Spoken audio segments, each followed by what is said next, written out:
Good morning and namaste, everybody. In this sitting, we are going to talk about the audio lingual method. It is given in the syllabus of B.Ed third year, ELT methods and practices. Code number is 432. English education 432. Okay, in the previous videos, we have discussed about the grammar translation method and direct method. Now this is another method, that is audiolingual method, and today we are going to talk about it. Okay, first of all we talk about the history of this method.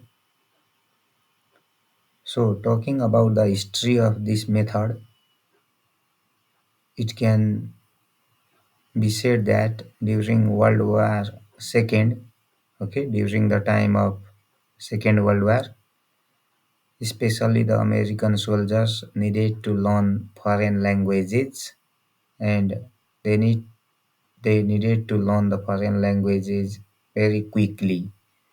Okay, they had to learn the foreign languages as soon as possible because of the urgent need for effective communication in intelligence, diplomacy, and military operations. And the war involved multiple fronts across Europe, Asia, and Africa, where understanding the languages of allies, means partners, enemies, and local populations was very crucial. That's why soldiers, spies, and diplomats had to be able to understand and translate intercepted communications. They had to gather intelligence, interrogate prisoners of war, negotiate with partners, and operate in occupied or foreign territories.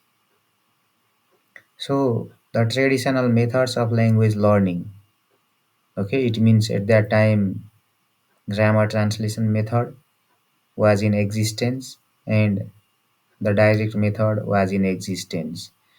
So, those traditional methods of language learning were mainly focusing on reading and writing, which were too so slow and not practical for wartime needs.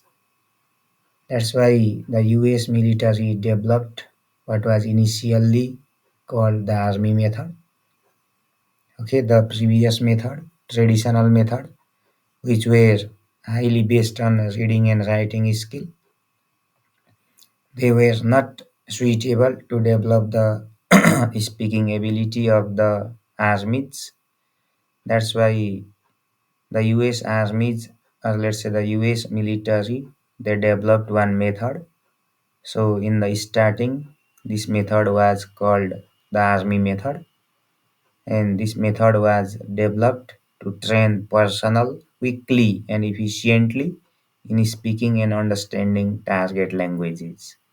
So this method, okay, which was called the army method in the beginning, and the same method later evolved, changed into the audiolingual method, which emphasized oral proficiency, pattern drills, and repetitive practice to achieve quickly master of essential language skills for immediate use in real life military situations.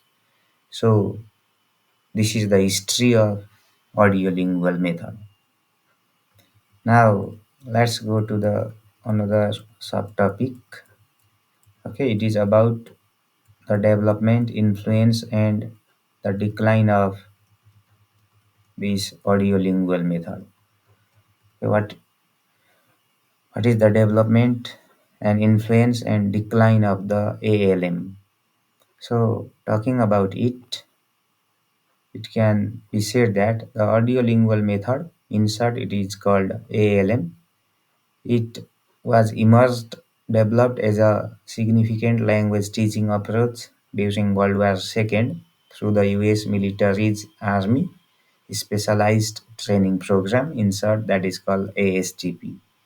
So during this period, there was an urgent need for soldiers who could quickly learn foreign languages to serve as interpreters.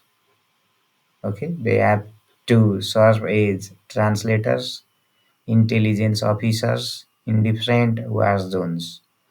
That's why the ASTP was specifically designed to meet this demand, leading to the development of intensive language courses that focused on oral proficiency, particularly listening and speaking skills. So, the training emphasized drills and repetition to create automatic language habits, allowing soldiers to use the language in real time scenarios without any kind of hesitation. So, this practical and fast-paced approach to language learning became the foundation of the audiolingual method (ALM), which later expanded into civilian education settings. Okay, according to Larson Freeman 2000. So, audiolingual method, which was developed by the US military in the beginning during the time of World War II, and later it was expanded into civilian education setting, uh, and developed as audiolingual method, which was regarded as army method in the beginning. Okay, this is the development of audiolingual method. So a major influence on the development of the audiolingual method was behaviorism. Okay, there was the influence of behaviorism in the development of audiolingual method, and behaviorism was a dominant psychological theory at the time, which was led by scholars like B.F. Skinner. And behaviorism is a psychological theory that focuses on observable behaviors and posits that learning occurs through the process of stimulus, response, and reinforcement. So, according to this theory, language learning is seen as a process of habit formation. Okay, behaviorism says that learning is the process of habit formation. So, language learning is also the process of habit formation. Okay, like other types of learning, in which learners are conditioned to respond correctly to stimuli through repeated practice. And the ALM applies these principles by using extensive drills, mimicry, okay, that means imitation, repetition, and positive reinforcement to help students internalize the language structural patterns, said by Norland and Pruitt said 2006. And this approach was effective in developing learners' basic speaking and listening skills by reinforcing reinforcing correct language usage while minimizing errors, and students would engage in pattern drills and substitution drills. These are the types of the drills which involved repeating sentences or substituting different words within a given sentence structure to master the patterns of the target language. So, the roots of the audiolingual method also lie in structural linguistics. Okay, it was influenced by the behaviorism psychological theory, and at the same time, uh, it was influenced, or it was based on the structural linguistics also, which is a field of linguistics. Okay, structural linguistics is a field of linguistics that analyzes language based on its structure and patterns rather than the meaning. So, structural linguistics became influential in language teaching by promoting the idea that mastering the fundamental structural patterns of a language would be enable learners to produce the language automatically. It means structural linguistics is a type of linguistics, or let's say the field of linguistics, which focuses that mastering the fundamental structural patterns. Okay, developing the structural patterns of a language would enable that make the learners uh, able to produce the language automatically. That is the belief of assumption of structural linguistics. And this uh, method, audiolingual method, was influenced by the structural linguistics too. That's why the method focused heavily on teaching these basic patterns through repetitive practice. For example, dialogue and pattern drills became standard classroom practices, okay, in this method, allowing students to internalize grammatical structures without explicit grammar explanations. So this approach was thought to develop or thought to help learners quickly form habits that would lead to fluency. It means it says that first of all, students have to develop the structure, and by using those structures in the real life situation, by copying them, by imitating them, by but repeating them again and time, it will be but changed into the habit of the learners. So, following World War II, the audiolingual method gained considerable popularity in the 1950s and 1960s. Okay, this method was very popular. Audiolingual method was very popular in the world during the time of 1950s and 1960s, and at that time it was widely adopted in the United States and other parts of the world as an effective way to teach languages in a structured, systematic manner.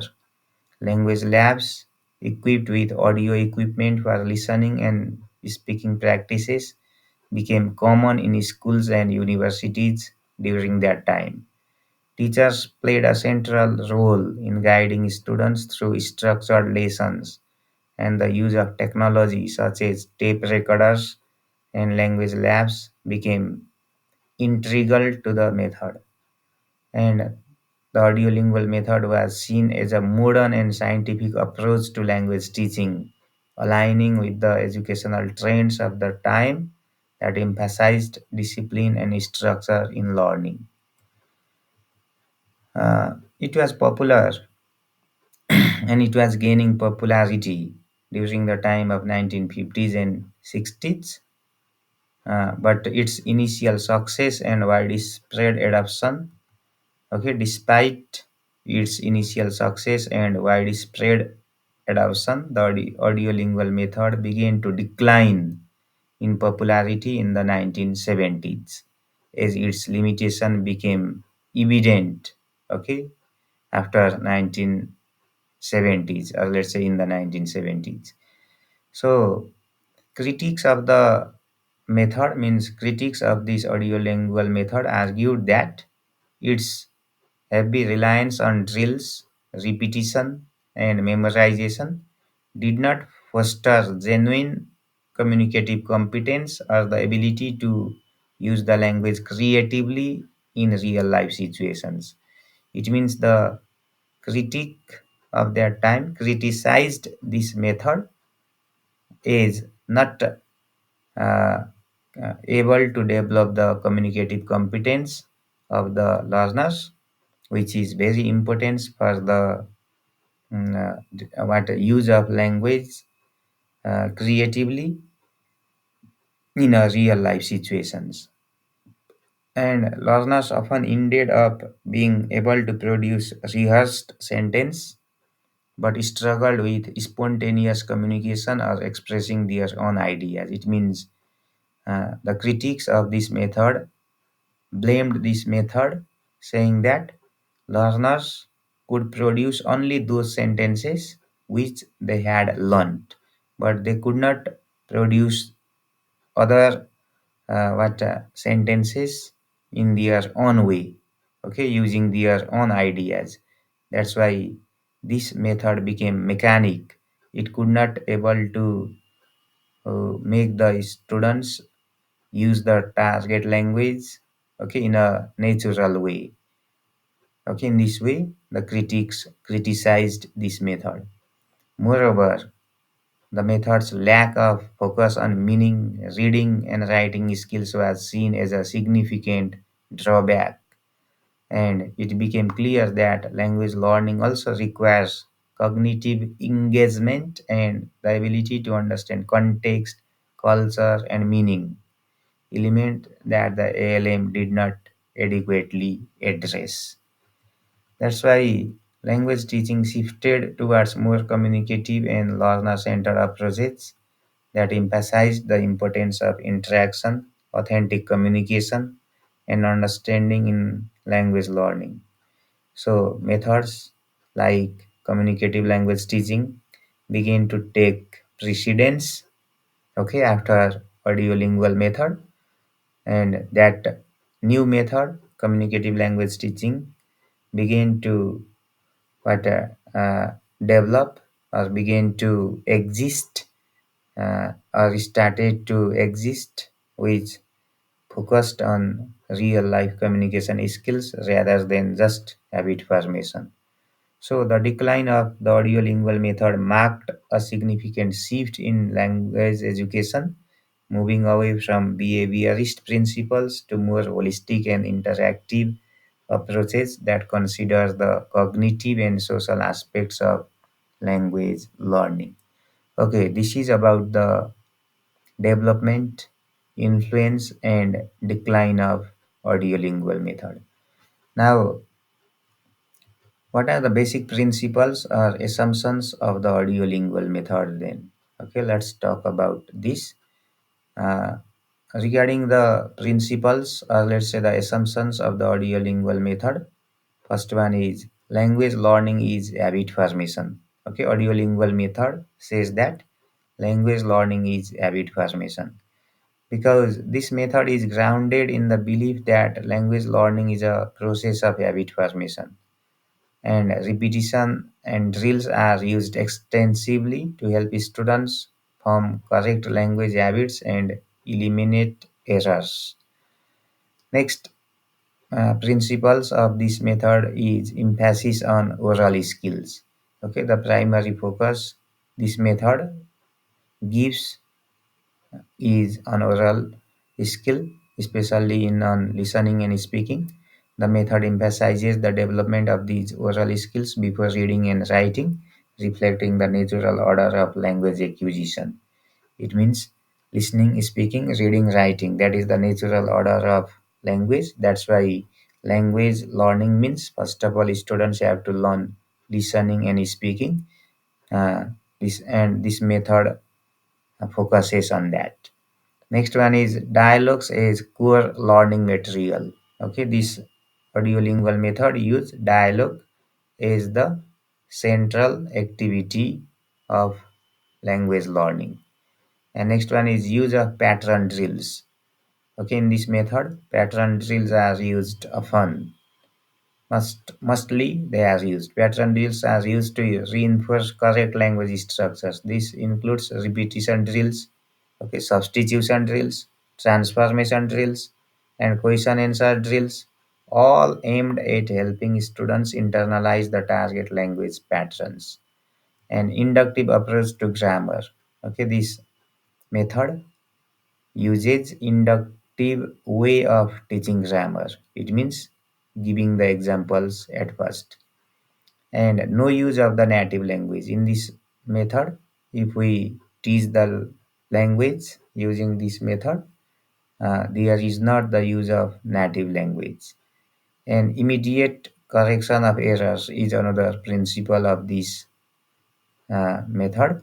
Errors are corrected immediately to prevent the formation of bad habits. Okay, if we do not correct the errors of the learners immediately, students may develop this as a habit, and in the later days it is difficult to make the correction. That's why errors are corrected immediately. Next one is mimicry and memorization. Okay, imitation and memorization are given more focus in this method. And next one is focus on pronunciation. Correct pronunciation is a significant focus in this method.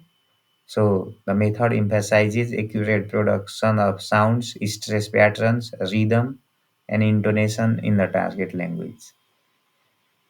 Okay, these are the some basic features or principles of audiolingual method. Now, theory of language according to the audiolingual method. Okay, we need to know about this thing also here. Audiolingual method is grounded in structuralist view of language. Okay, I have already told you it is based on the structural linguistics. That's why it is grounded in a structuralist view of language, influenced by the work of linguists such as Leonard Bloomfield. So, according to this theory, okay, language is a system of structures. Okay, what are the theories of language according to audiolingual method? Sometimes you might be asked the question even in the examination. So these are the theories of language according to audiolingual method. One is language is a system of structures. So this says that language is viewed. We have to view language. We have to understand language is a system of structures, patterns, and rules. These structures include phonological, morphological, syntactical, and lexical elements. So each language has its own unique set of structures that need to be learned and mastered by the learners. So this is one theory of language according to ALM. Next one is primacy of spoken language. Okay, it focuses or it gives importance to the spoken language. ALM places a strong emphasis on spoken language. The belief is that speech is the primary form of language and that language learning should begin with listening and speaking. Writing and reading and writing are considered secondary skills that develop after oral proficiency is achieved. Okay, when the learners achieve the oral proficiency or primary skills, then they develop the secondary skills. This is another but theory about language according to ALM. And language is habitual behavior. Okay, this is another theory. It means language is seen as a set of habits that can be learned and automatized through repetitive practice. Language learning is not just about understanding rules, but about developing the ability to produce language patterns automatically and without conscious thought. This is another theory. Focus on correctness. It is another theory of language. This method, audiolingual method, emphasizes the importance of accuracy in language use. Correct pronunciation, correct grammar, and usage are seen as essential and errors to be avoided or corrected immediately to prevent the formation of bad habits. Okay, this is the another theory. Uh, okay, learning as a habit formation, stimulus response reinforcement. Okay, these are audiolingual methods. Approach to language learning is heavily influenced by behaviorist psychology, particularly the theories of B.Ed. Skinner. And the key components of this theory are, okay, these are also the other theory of language learning. Okay, in the previous section we discussed about the theory of language. Now, theory of language learning. Okay, what are the theory of language learning according to the audiolingual method? So one is learning is habit formation. Okay, what is language learning then? So this method says that learning is habit formation. You can see the description on the screen. Next one is stimulus response reinforcement. It means language learning in ALM follows the behaviorist model of stimulus response reinforcement.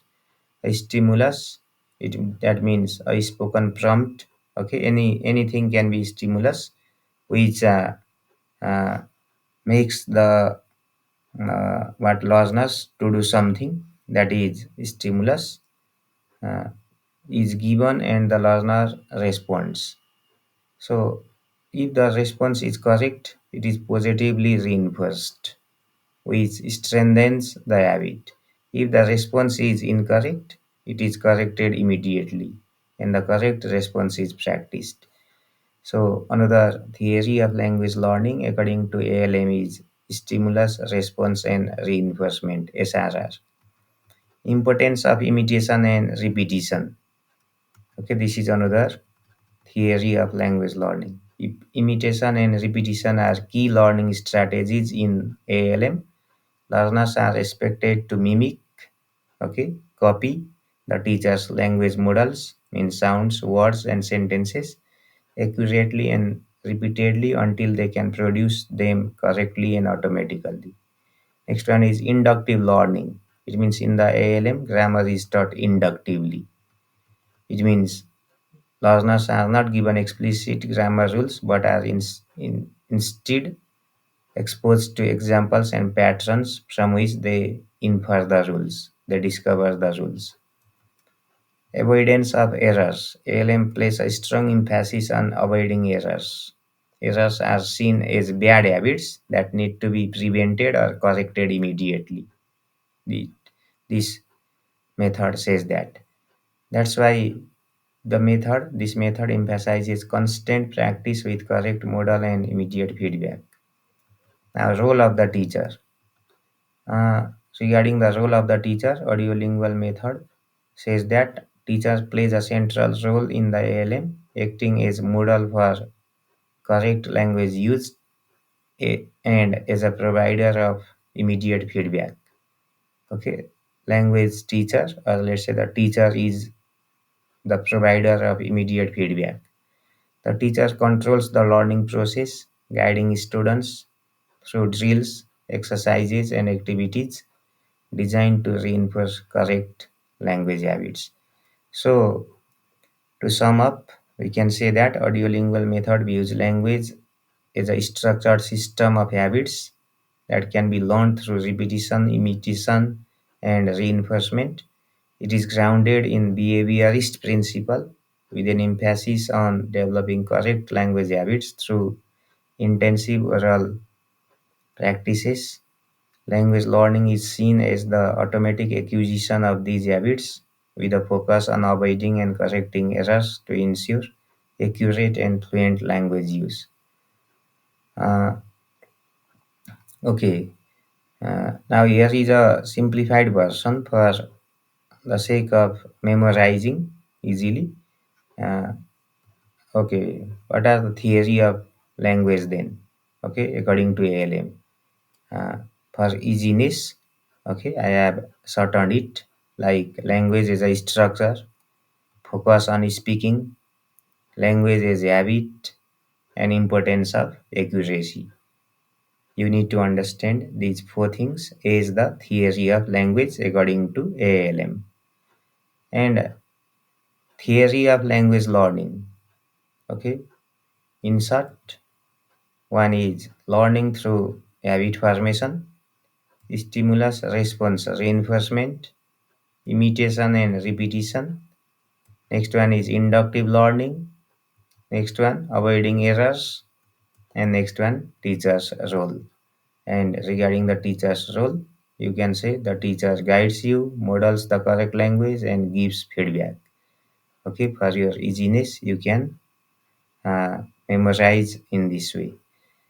So, what could be the classroom procedures then, according to the audiolingual method? Okay, what activities that you have to follow if you teach target language to the students following the audiolingual method? Okay, first of all, warm up and introduction. Okay, like the teacher starts the lesson by introducing new vocabulary or language patterns using a dialogue or short conversation. For example, the teacher introduces a dialogue between two people ordering food at a restaurant. Okay, then next step, modeling the dialogue. It means the teacher reads or plays a recording of the dialogue while students listen and pay attention to pronunciation and intonation.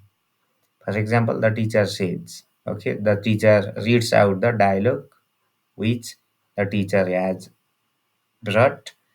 The dialogue may be like this. There is a dialogue between waiter and customer, and waiter says, "What would you like to order?"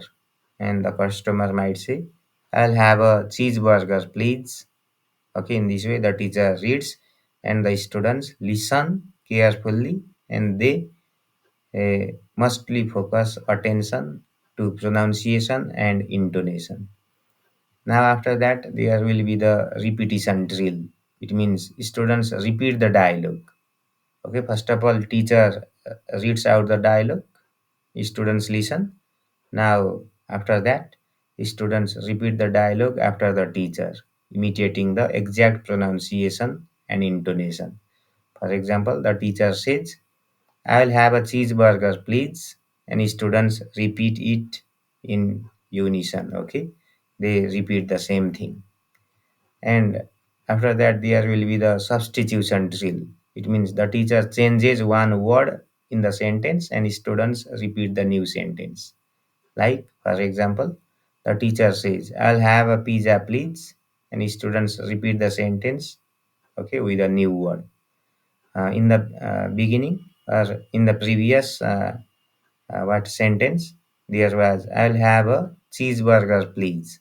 Now, in this time, in the place of cheeseburger, the teacher has used another word, "I'll have a pizza, please." And students repeat the sentence. Next one is transformation drill. Students change the sentence structure according to the teacher's instruction. Okay, teacher gives the instruction and students change the sentence. For example, the teacher says, "Change this to a question."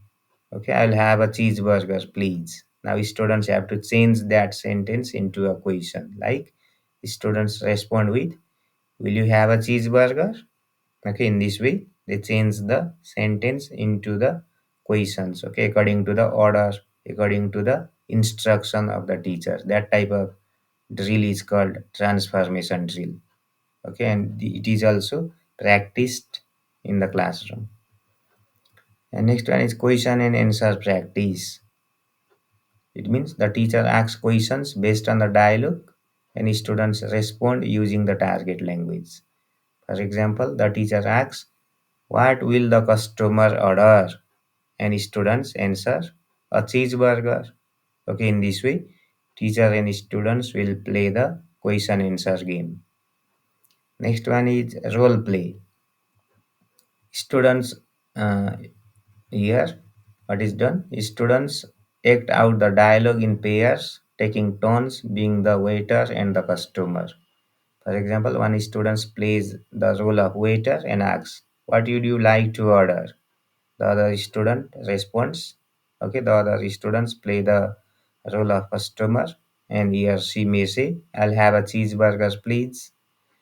And next uh, activity is what reading practice. And here students read a short passage related to the dialogue, focusing on pronunciation and fluency. For example, students read a short menu and practice saying the names of different dishes.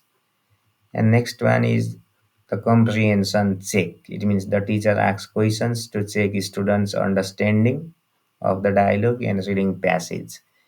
Like the teacher asks, what kind of food is mentioned in the passage? And students, based on the passage, they have to respond is cheeseburgers and pizza. And finally, there will be the homework assignment. Okay, the teacher assigns homework to reinforce the language patterns learned in class. For example, the teacher asks students to write a dialogue about ordering food at a different type of restaurant. Okay, these are the procedures which help students to develop language skills through repetition, practice, and gradual exposure to more complex language structures. Okay, these are the procedures that we as a teacher have to but use or follow or let's say employ in the classroom while teaching the target language following this audiolingual method. Now, what are the strengths and weaknesses of the audiolingual method? Okay. What are the advantages and disadvantages of audiolingual method? First one, effective for speaking and listening. Okay, this method is effective for listening and speaking skill for developing oral skills or let's say the primary skills. And next one, good for habit formation. Next one, structured and organized. Okay, it provides clear, systematic practice in language patterns. And this method is very useful for beginners. It helps beginners quickly grasp basic sentence structures and pronunciation. These are the strengths of this method, and it has weaknesses also like limited creativity. Okay, it does not focus on the creative aspect of the learners and it ignores the meaning aspect of the language. Okay, it is repetitive and boring. Okay, same thing is repeated again and time. That's why students may have boring, they may feel boring. And next one is lacks focus on reading and writing. Okay, it mainly focuses on listening and speaking. It that's why it lacks focus on reading and writing, which are also the important skills of language. Okay, these are the weaknesses of the audiolingual method. Okay, this is all about audiolingual method. Hope that you get some ideas about audiolingual method by watching this video. Thank you very much for watching it.